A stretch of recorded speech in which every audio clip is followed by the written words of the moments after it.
Please welcome back to the stage Lieutenant General Bob Shea, AFCEA International.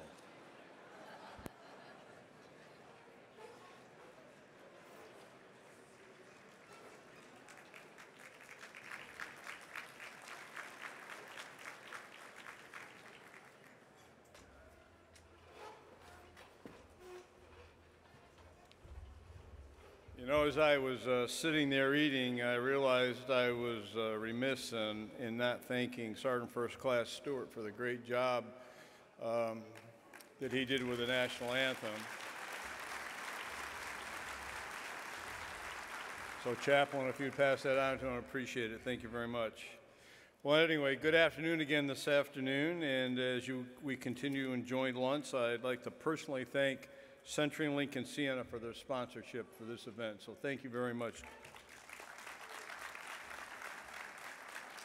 And they're represented today by Scott Barnett, Vice President of Department of Defense Sales, CenturyLink, and George Holland, Vice President, General Manager, Sienna Government Solutions. So gentlemen, thank you very much for your generosity and your support. We certainly appreciate it, and I think we all recognize without great sponsors like this, events like this just couldn't have come off the way they do. And you might know that CenturyLink and Sienna have placed cards again at each of the tables, and simply fill them out with your information, return them to CenturyLink or Sienna representative here at lunch or on the show floor, and they'll make a donation to the USO. Let me say that one more time. Please fill out those cards and return them to CenturyLink or Sienna rep here at the lunch or on the floor. And if you do that, they will make a donation to the USO. So please take advantage of that. You know, AFCEA enjoys working with the Department of Defense, the COCOMs, the services, the agencies to host important discussions, as we said before. One of our key missions partners is the Defense Information Systems Agency. We are honored to have the Director of DISA and Commander Joint Force Doden, Vice Admiral Nancy Norton, to present our opening keynote address and start the discussion for our conference themes today and this week. As our Director of DISA, Admiral Norton manages a global network and leads more than 8,000 military and civilian personnel who plan, develop, deliver, and operate joint interoperable command and control solutions and capabilities, and they defend an enterprise infrastructure in more than 42 countries. So just think about that. It is one enormous task. And I was struck by listening to Tony Montemurano give his brief today about the breadth and the depth of the missions and functions they've got to perform. Just absolutely eye-watering. So to the entire DISA team, thank you for what you do on a regular basis, on a daily basis. You may be may not be seen, but you're certainly felt in your presence, and so terribly important. And the mission directly supports the President, the Secretary of Defense, the Joint Chiefs of Staff, the combatant commanders, the Department of Defense components, and other mission partners across a spectrum of combat and combat support operations. And there are a lot of things that DISA does that are not seen, but certainly without their support, the Department of Defense's mission would be most challenging to accomplish. As the Commander, Joint Force Headquarters Doden, Admiral Norton is charged with the direction and synchronization of defensive cyberspace activities, providing unity of command and unity of effort across the Department of Defense. She is responsible for organizing, training, and equipping the military and civilian staff who secure, operate, and defend the Doden. Please join me in welcoming to the stage Admiral Norton, the Director of the Defense Information Systems Agency. For more than 59 years, the Defense Information Systems Agency, known as DISA, has provided round-the-clock communications and information technology support to our nation's warfighters and national leaders. The organization, originally called the Defense Communications Agency, or DCA, was founded on May 12, 1960. DCA was established to provide centralized management of the Department of Defense's communications assets. The organization's mission was to modernize and automate processes, reduce expenditures by individual military components, and increase the efficiency of service delivery. DCA pursued this mission through the 80s improving the quality and availability of global telecommunication services and expanding voice and data communication services as technologies such as the Internet and satellite communications evolved. DCA underwent a major reorganization and was renamed the Defense Information Systems Agency on June 21, 1991. The name change reflected the organization's expanded role as a provider of technical products and services for the military components. DISA increased its role as a key player in DoD telecommunications, interoperability, computing, and command and control mission areas. As a combat support agency, DISA played a role in nearly every military engagement. Today, DISA's global presence includes providing support to national-level leaders, humanitarian assistance and disaster relief efforts, combat engagements, intelligence, and special operations. The agency is the DoD provider of choice for information technology combat support and cyberspace defense. We deliver global communications, enterprise-wide end-user capabilities, and cyber tools to our DoD federal partners and allies on both classified and unclassified networks under all conditions in peacetime or conflict. Our global DISA infrastructure delivers capabilities to our mission partners through desktop and mobile platforms, leveraging applications hosted at DoD data centers or commercial clouds. Additionally, we ensure availability of spectrum through a full range of spectrum management activities, as well as resiliency and interoperability of our networks and capabilities through net assurance activities and a full range of system tests and evaluations. The Defense Information Technology Contracting Organization is a trusted premier DoD procurement workforce, providing efficient and compliant procurement services for the information technology, telecommunications, and cyber domains in defense of our nation. DISA will continue to partner with industry to ensure our warfighters of tomorrow have the most advanced cyberspace capabilities. We will leverage artificial intelligence, machine learning, and innovative technology to maintain information technology superiority, defending the DoD network from constantly evolving cybersecurity threats attacking our nation's warfighters. Our workforce will remain innovative and agile to address the future challenges. We are the Defense Information Systems Agency, proud of our past and poised for the future.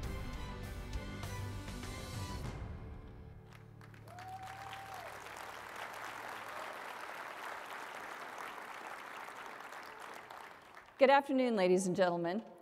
Welcome to this year's AFCEA TechNet Cyber Conference. It's great to be back in Baltimore. Thank you, General Shea, for that kind introduction. In addition to TechNet Cyber Symposium, we have two others taking place here at the Convention Center: the Doden Capabilities Requirements Industry Advisory Council and the DoD and Federal Knowledge Management Symposium. To the combined team of AFCEA International, DISA, and our partners across the government, military services, and industry, thank you for making this year's conference a success. For the next 3 days, you will have the opportunity to network, learn, and collaborate with DISA and Joint Force Headquarters Doden, senior leaders, program managers, and subject matter experts.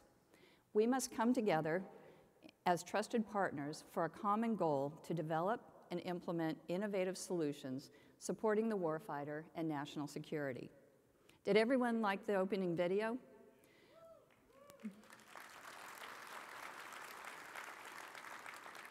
We are the Defense Information Systems Agency, proud of our past and poised for the future.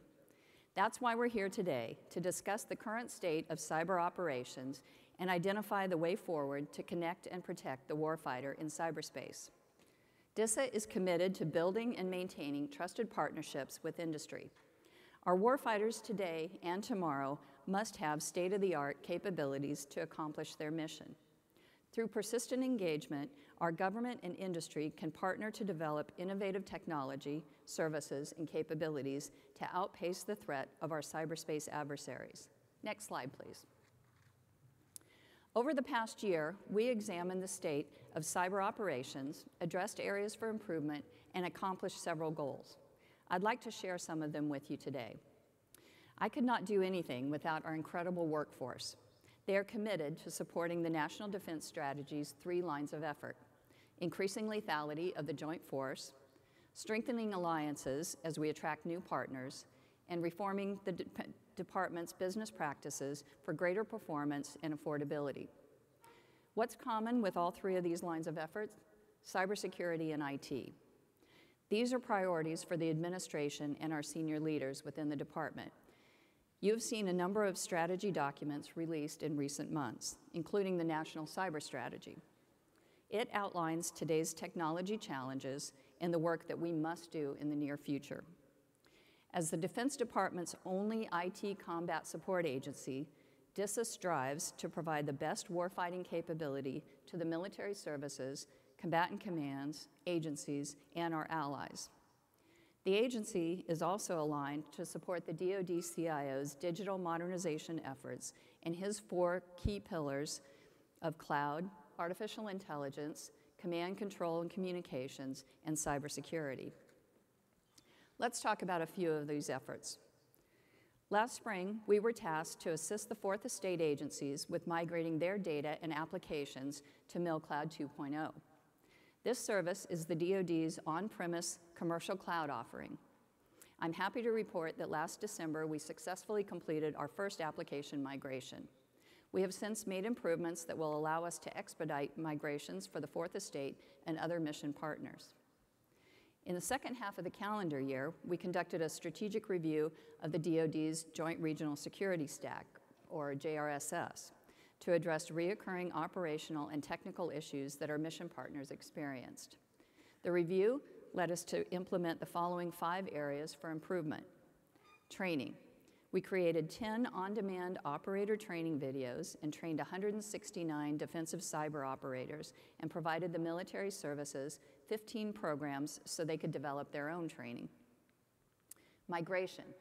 Our team simplified the customer migration process with standardized roles, simplified account provisioning, and prerequisite migration checklists. Reliability and stability. We reconfigured the joint management system tools and doubled the virtual desktop infrastructure capacity. The JRSS team standardized the security, information, and event management architecture and upgraded critical devices to improve performance. We modified the SIPRNet system in preparation for migration to use the same tools as NIPRNet for trouble ticket management, fault detection, and performance monitoring and management. And finally, we assessed our JRSS operational policy, process, and governance by developing best practices for the firewall, intrusion prevention system, and intrusion detection system to optimize the use of tools across the defensive cyber operations community. In October, we opened DISA Global Operations Command West on Hill Air Force Base in Utah. This site now mirrors the network operations and procedures of those at the Global Operations Center East at Scott Air Force Base. These sites now provide what we call active-active operations, one example of how our cyber operations evolve to meet mission and address increasing threats. We recently took a significant organizational step that shows our commitment to innovation. We promoted Mr. Steve Wallace as our Systems Innovation Scientist, which falls under the Scientific and Professional Senior Technical track, a first for our agency. Steve leads the newly established Emerging Technologies Directorate.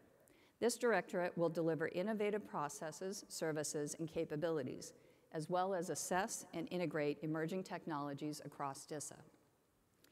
We moved assured identity from a vision to operational prototypes by partnering with industry to reimagine identity protection. We all know that passwords and PINs do not provide adequate security. We've seen them fail repeatedly with commercial data breaches and the OPM data breach. Our vision is to eliminate passwords.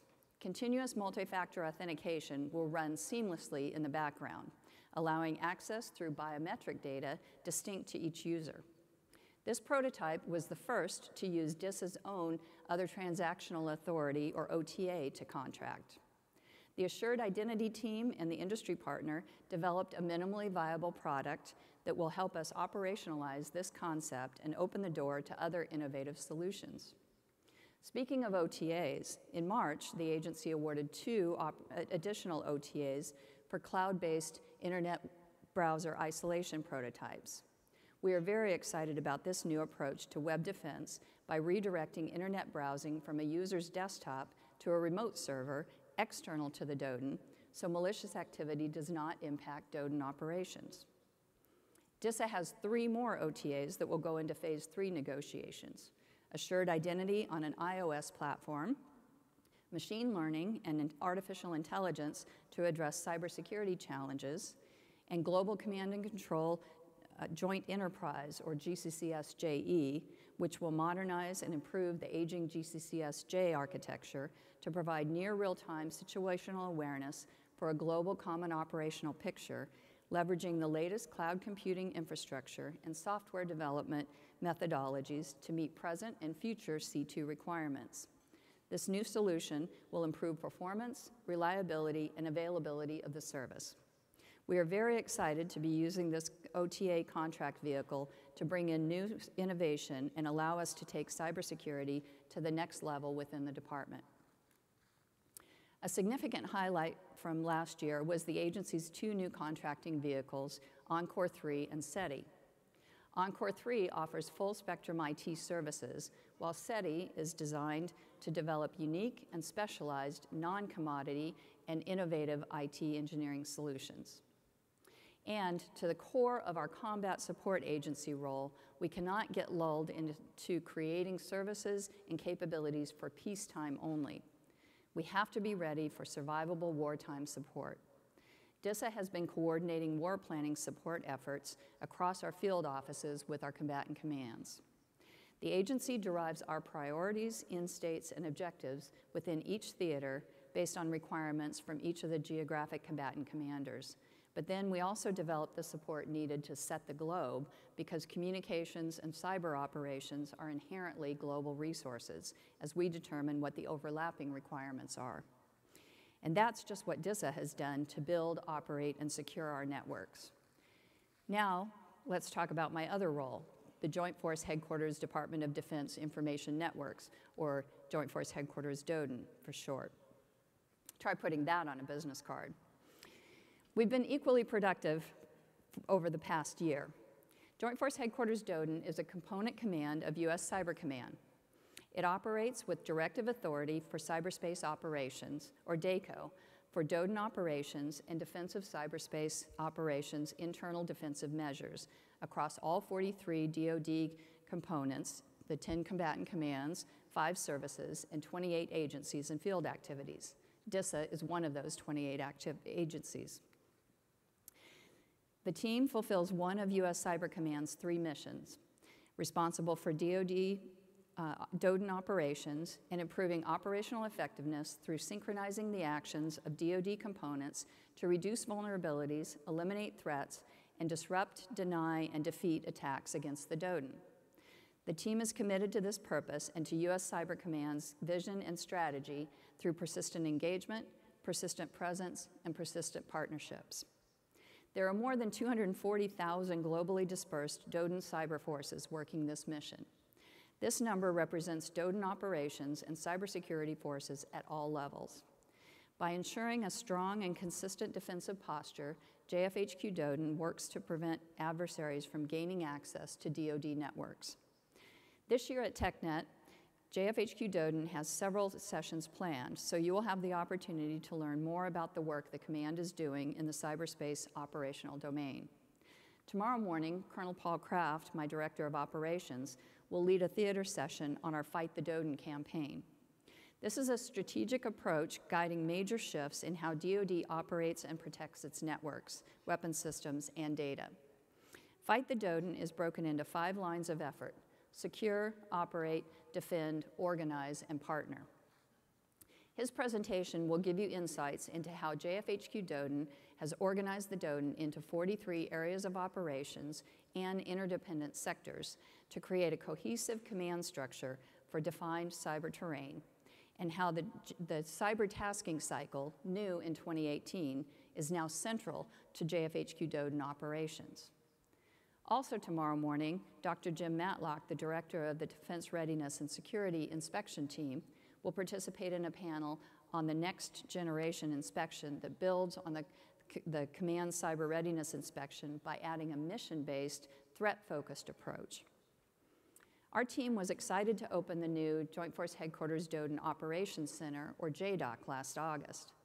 This 24/7 capability at the headquarters on Fort Meade is where we direct and synchronize DODIN operations and DCO actions. With the JDOC as the command and control hub, the 43 DoD components gain insight from the fusion of operational data and intelligence, and trends in adversary behavior, which commanders and directors can use to make informed decisions about mission readiness. One of the big efforts that Joint Force Headquarters DODIN and DISA teams are working together relates to endpoint security. This is a top priority for DoD. Current DoD endpoint security solutions involve an integrated set of capabilities that work together to protect, detect, respond, and report on cyber threats across DoD networks.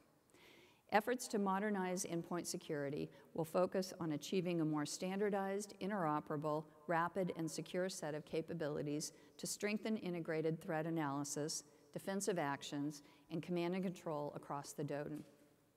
As you can see, in the year since JFHQ-DODIN reached full operational capability, the command has matured significantly in our processes and taken on some major efforts to synchronize cyber operations and fight the DoDIN. The DoD cyber terrain is always under attack, so our job is to continue to push for better, faster, and more mature capabilities from all DoD components, DISA included. Yes, I push my own agency regularly. We could not do any of this without help from industry. Industry continues to play an instrumental role in DISA's ability to supply key information technology to cybersecurity missions around the globe. Industry is critical to JFHQ-DODIN's ability to fight the DoDIN, not just operate networks. To do that, our industry partnerships must be built on trust. When I think of a trusted relationship and a trusted partner, this is what comes to mind. Being clear about a technology's true capabilities, being honest and transparent about the scope and scale of a solution, being good stewards of taxpayer dollars, incorporating cybersecurity into services and capabilities from inception, and managing your supply chain risks and understanding the risks of your subcontractors. Our workforce is committed to our mission, and I need our industry partners to have that same level of dedication to our nation's no-fail mission. With any partnership, there's always room for improvement, so the agency is working to increase transparency and communications, and we do that through forums like this. For all trusted partnerships, we have to have a common understanding of the current environment, understand the operational needs, and set clear expectations for everyone involved. We are committed to building a trusted rapport that allows both the agency and our industry partners to be successful. Next slide, please. So can I say we are hiring? I have a spot just waiting for you. Each day, our workforce at Fort Meade or locations around the globe show their commitment and dedication to supporting our national defense. People are our greatest asset, and our workforce proudly represents the core values that DISA stands for: duty that inspires service and accountability. We always need talented people. We are looking to hire the best and brightest minds who are interested in information technology, spectrum, telecommunications, computer and electronic engineering, cybersecurity, cyberspace operations, as well as IT contracting, finance, personnel, administration, physical security, and even lawyers. It's critical to us that we hire people who are committed to our mission. If this sounds like a good fit for you and your skill sets and interests, I encourage you to come work for us. Our recruiting team will be on site at this year's event and will be available during the DISA Workforce Development and Recruiting Reception tomorrow afternoon. Or if you have relatives who are graduating soon, send them our way. For more information on our career opportunities and becoming part of our team, please visit our website at at disa.mil/careers. Next slide, please. During the conference, you'll have the opportunity to meet our senior leaders, our program managers, our small business team, and our subject matter experts to learn more about our initiatives and our opportunities to partner with us. I encourage all of you to participate and grow your professional network. For a complete list of engagements, please review the daily agenda. Next slide, please. So as we reflect on our past, it's sobering to think of the future of cyber warfare. The U.S. maintained its lead and ability to project power since the end of the Cold War, but we no longer have the comfort of being the sole leader in global influence. Other nations are improving their military strategy and technology, and even non-state actors and multinational corporations are changing global influence through technology and the power of innovation. There is a resurgence of nations around the world competing for economic growth, military power, and global security. The National Defense Strategy acknowledges the return of great power competition and its impact on our competitive advantage. As we sit on the cusp of FY 2020, the global balance of power is changing, and it requires the department to adopt a strategic approach to counter it. But even as we look back at the Joint Vision 2020, published in the summer of 2000, it projected that in the year 2020, the U.S. will continue to have global interest and be engaged with a variety of regional actors. The potential adversaries will have access to the global commercial industrial base and much of the same technology as the U.S. military, and that we should expect potential adversaries to adapt as our capabilities evolve. These aspects are all true, and we see their effect on our lives and global efforts every day. Nations around the world are accelerating their efforts in cyber, artificial intelligence, spectrum, and other capabilities to challenge our military and national security, and potentially change the international order. We expect that any future warfare or conflict will have a cyber aspect to it. The National Cyber Strategy, released last year, highlights this reality by noting that new threats and a new era of strategic competition demand a strategy that reduces vulnerabilities, deters adversaries, and safeguards opportunities for the American people to thrive. Looking forward, we have to prepare for a multi-domain battle with an increased emphasis on cyber warfare and understand the impact that it will have on our country. Every sector relies on cyberspace, so the Defense Department must adopt a competitive mindset to achieve the resiliency and innovation our military needs in order to accomplish our mission and respond to national security threats. As a nation, we cannot be complacent. DISA and Joint Force Headquarters Doden, with our trusted partnerships and persistent engagement across DoD, government, allies, and with industry, must be prepared to fight and win in cyberspace. Thank you again for coming to AFCEA TechNet 2019. I hope you enjoy your time with us, and I would be happy to take some questions. Thank you, ma'am. We have time for one question.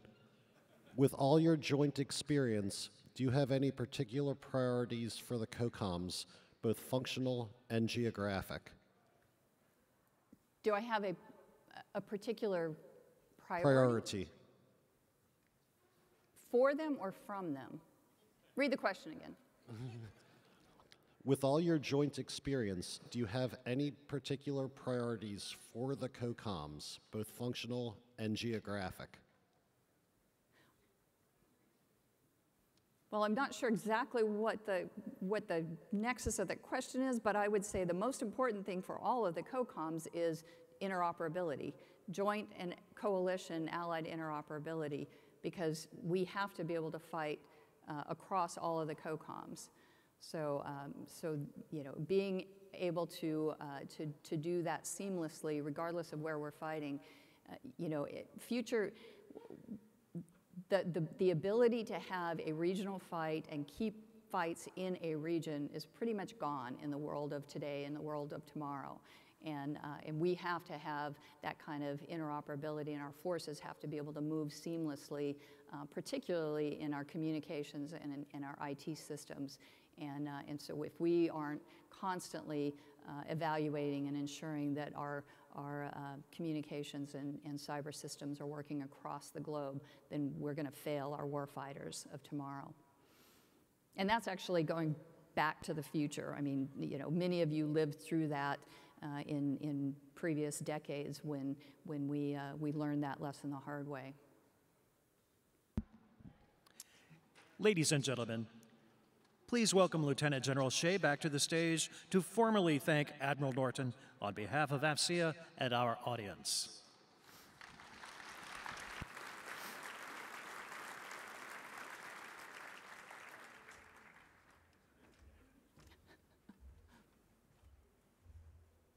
I'm not going to let her get away with one question.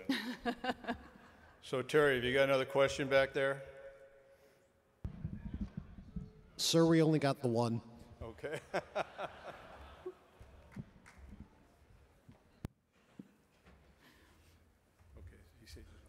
Okay, well, let me just thank Admiral Norton for joining us here today. I mean, I think she gave you a great focus on where she's headed, where DISA's headed. There's a lot of things going on, but I think one of the some of the key takeaways I took away from it was underscores the theme of the event, and that was the trusted partnerships, and we really need to work collectively together. And I think it's important to also understand that she emphasized warfighting capability and her role as a combat support provider to the combatant commanders of services and the agencies going on. It's clear that this agency recognizes the importance of technology as we move forward, and the increased emphasis is being placed on cyber in a world that is rapidly changing, it's dynamic, and we're dealing with peer competitors as well as those who are just a tier below those peer competitors. So I want to again thank Admiral Norton. I want to thank her agency, and I know that she's got this ship moving in the right direction, so please, Admiral Norton, accept our appreciation, and we want to make sure you know that we're making a contribution in your name to Fisher House. So thank you very much. Thank you very much, sir.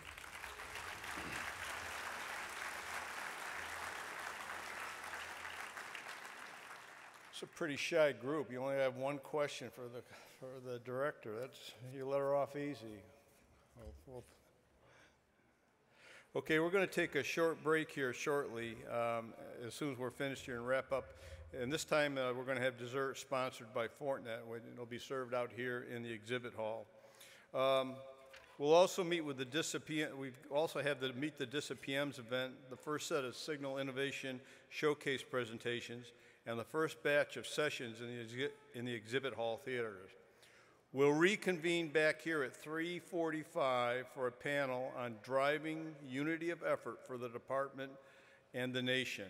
And that'll be hosted by Francis Rose. You'll hear General Nakasone and Dana Deasy, the CIO of the Department of Defense. They will be, as I said, that panel will be moderated by Francis Rose from Government Matters.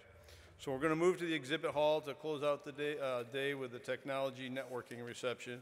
And again, I want to thank Admiral Norton for kicking us off today. Thank you.